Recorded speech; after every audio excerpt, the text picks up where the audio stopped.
มาทำให้การคลายสาย PE เป็นเรื่องง่ายๆกันดีไหม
เสร็จเรียบร้อยนะครับล้อคลายและเก็บ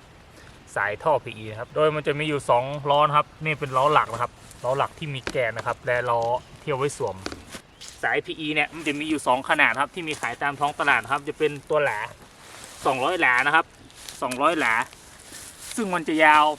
182 เมตรนะครับซึ่งมันจะใส่ได้สบายนะครับตัวนี้นี่ครับใส่ได้สบายรวมๆเลยนะครับเราก็สวมล้อหลักเข้าไปก่อนแล้วล้อรองใส่เข้าไปแล้วก็มัดนะครับจะมีตัวที่ไว้มัดเอาหนังยางรถนะครับมัดเราจะไปลองตัวที่เป็นตัวที่มันรูตรงกลางเล็กที่สุดนะครับนั่นคือตัวที่เป็น200 เมตรนะครับ200 เมตรเนี่ยมันจะใส่ได้แบบสบายเลยนะครับนี่ปุ๊บเข้าไปนะครับแล้วก็ตัวหลักใส่เข้าไป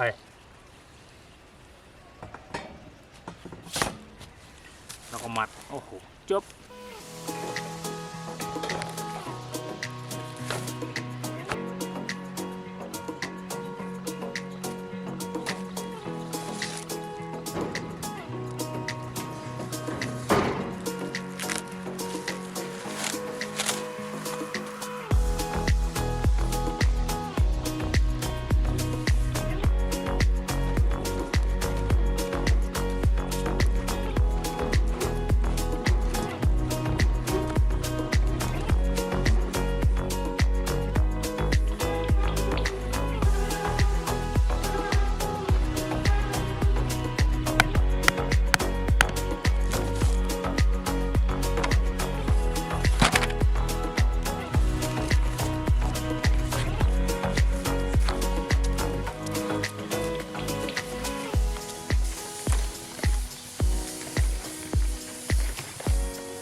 สายถ้าเก็บเลยมันจะพับตรงที่สัมผัสกับเหล็กนะครับ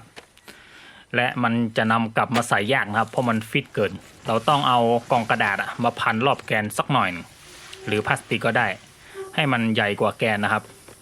แล้วก็ม้วนไปจะป้องกันการพับและสามารถนำกลับมาใส่ในครั้งต่อไปได้ง่ายๆนะครับและคนเก็บตอนกลางวันนะครับที่สายมันอ่อนเก็บง่ายๆนะครับ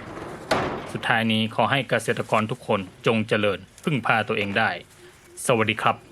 HJ สารพัดสร้างนวัตกรรมแบบบ้าน